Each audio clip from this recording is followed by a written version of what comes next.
ఒక దట్టమైన అటవీ ప్రాంతంలో ఉండి ఒక గిరిజన స్కూల్లో హాస్టల్ వార్డెన్గా పనిచేస్తున్నాడు సుబ్బారావు. అతను 12 కిలోమీటర్ల దూరంలో ఉండే ఒక టౌన్లో తన ఫ్యామిలీతో కలిసి ఉంటున్నాడు. అది దట్టమైన అటవీ ప్రాంతం కావడం వల్ల ఎప్పుడు తను చాలా తొందరగానే స్కూల్ నుండి వెళ్ళిపోయేవాడు.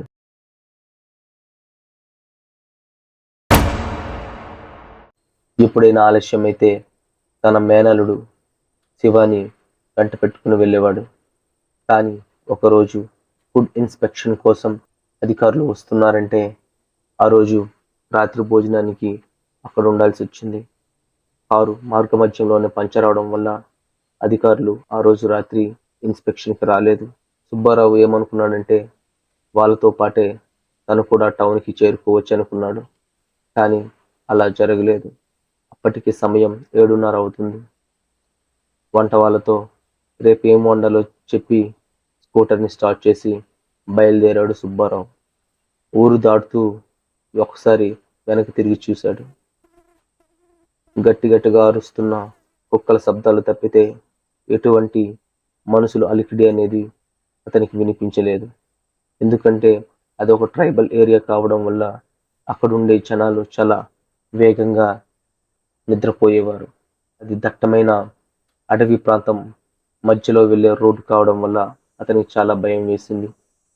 అలాగే అంతకుముందు ఆ అటవీ మార్గంలో జరిగే కొన్ని సంఘటనల గురించి ఎవరో చెప్తే అవి తనకు గుర్తుకొచ్చి చాలా భయపడ్డాడు. అయినా తన ఇంటిని చేరుకోవాలని ఒక తపనతో బండిని చాలా వేగంగా ముందుకు పోనిచ్చాడు. అడవి మొత్తం ఒకటే శబ్దం చేస్తుంది. పక్షులన్నీ నిద్రపోయాయి.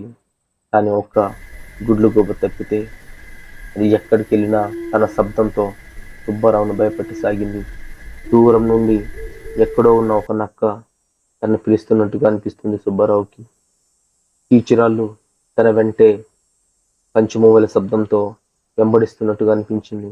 ఒకచోట స్కూటర్ని ఆపాడు. బాటిల్లో ఉన్న నీరు మొత్తం గడగడ తాగేసి ఊపిరిని గట్టిగా పీల్చుకొని ఏదైతే అది జరిగింది, ఎలా అయినా ఇంటికి చేరుకోవాలని ఒక తపనతో ధైర్యాన్ని మొత్తం కూడగట్టుకుని బండిని స్టార్ట్ చేశాడు సుబ్బారావు.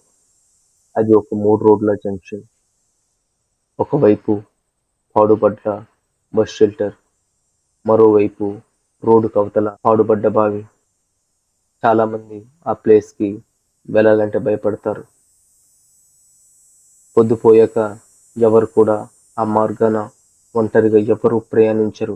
ఎందుకంటే అక్కడ ఒక ఆత్మ అప్పుడప్పుడు కనిపిస్తుందని, మనుషుల్ని భయపెట్టి చంపేస్తుందని మాట్లాడుకుంటూ ఉంటారు.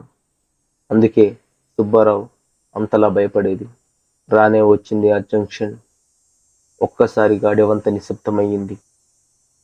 గుండెలో భయం మొదలయ్యింది. చెమటలు పడుతున్నాయి. పాత బిల్డింగ్ వైపు ఉన్న రోడ్డు నుంచి ఎవరో పిలిచినట్టుగా అనిపించింది.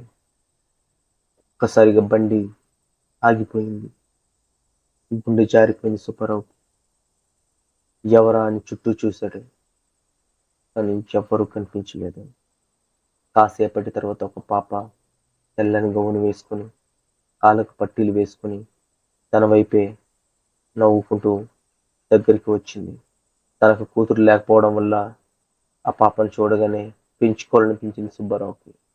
ఆ పాపతో, సుబ్బారావు నువ్వెవరు, ఏంటి, ఎందుకు ఇక్కడ ఉన్నావని చాలా ప్రశ్నలు వేశాడు సుబ్బారావు. ఆ పాప ఏమీ సమాధానం చెప్పలేదు. పైగా నవ్వుతూ చూస్తుంది. చిన్న పిల్లని ఇలా అడవిలో ఒంటరిగా వదిలేయకూడదని చాలిపడి తన స్కూటర్ పైన వెనకాల కూర్చోబెట్టుకున్నాడు సుబ్బారావు. కానీ నిజానికి రాత్రి 10:30 అవుతుంది. చాలా హ్యాపీగా, సంతోషంగా ఉన్నాడు సుబ్బారావు. వెళ్తూ దారి మధ్యలో చాలా కుశల ప్రశ్నలు వేశాడు ఆ పాపని. కానీ ఆ ప్రశ్నలన్నిటికీ ఎటువంటి సమాధానం చెప్పలేదు ఆ పాప. మార్గమధ్యంలో ఒక చిన్న పల్లెటూరు ఉంది. మాటలలో పడి ఒక పల్లెటూరికి చెరువులో వచ్చేశారు ఇద్దరు కూడా. అయితే ఎన్ని ప్రశ్నలు అడిగినప్పటికీ తను మాత్రం ఒక్క సమాధానం కూడా చెప్పలేదు. ఒక్కసారి అనుమానం వచ్చి స్కూటర్ యొక్క ఆబ్జెక్ట్ మిర్రర్లో చూశాడు.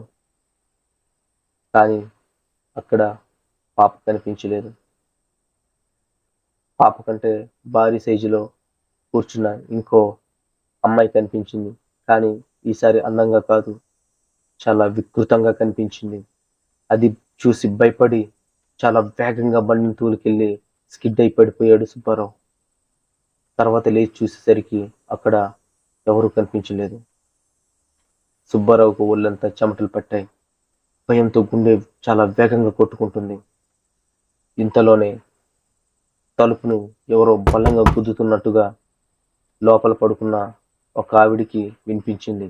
నిద్రలోనే కళ్ళు పులుముకుంటూ వెళ్ళి తలుపులు తీసింది. అక్కడుంది ఎవరో కాదు, సుబ్బారావు. ఒళ్ళంతా చెమటతో తడిచిపోయాడు. ఆయాసంతో రొప్పుతున్నాడు. కళ్ళలో చూస్తే భయం, కంగారుతో వణికిపోతున్నాడు. ఏమండి, ఏమైందండి నీ కంగారుగా? వాళ్ళ ఆవిడ అడిగింది.